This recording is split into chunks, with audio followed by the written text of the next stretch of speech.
കേരള സർവകലാശാലയിലെ സിൻഡിക്കേറ്റ് യോഗം ചേരും. സെപ്റ്റംബർ 2-നാണ് യോഗം ചേരുക. 2 മാസം പൂർത്തിയാകുന്ന സാഹചര്യത്തിലാണ് യോഗം വിളിച്ചത്. തിരുവനന്തപുരത്ത് നിന്ന് റിനു ശ്രീധർ ചേരുകയാണ്. റിനു, ഈ സിൻഡിക്കേറ്റ് യോഗവുമായി ബന്ധപ്പെട്ട് എന്തൊക്കെ കാര്യങ്ങൾ നിലവിൽ ലഭ്യമാകുന്നുണ്ട്, എന്തൊക്കെ വിവരങ്ങൾ ലഭ്യമാകുന്നുണ്ട്?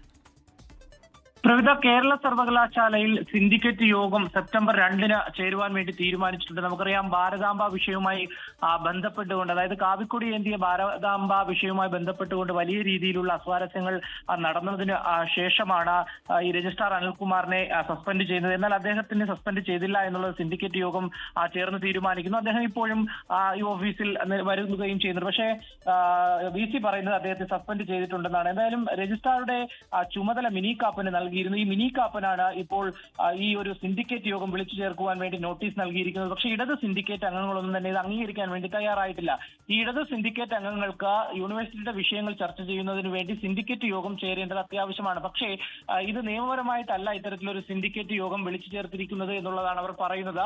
ഇവർ സിൻഡിക്കേറ്റ് യോഗത്തിൽ പങ്കെടുക്കുമോ എന്നുള്ളത് നിലവിൽ തീരുമാനിച്ചിട്ടില്ല. എന്തായാലും സെപ്റ്റംബർ 2-ന് സിൻഡിക്കേറ്റ് യോഗം ചേരും എന്നുള്ളതാണ്. 2 മാസം പൂർത്തിയാക്കുന്ന സാഹചര്യത്തിലാണ് ഇപ്പോൾ യോഗം വിളിച്ച് ചേർത്തിരിക്കുന്നത്. പ്രവിധ.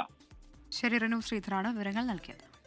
ലോകത്തെവിടെയായാലും ഏത് സമയത്തും 24 വാർത്തകളും ഓഗ്മെന്റഡ് റിയാലിറ്റി പാക്കേജുകളും എക്സ്പ്ലെയിനറുകളും വിശദമായി കാണാൻ ഞങ്ങളുടെ യൂട്യൂബ് ചാനൽ നിങ്ങൾക്ക് സബ്സ്ക്രൈബ് ചെയ്യാം.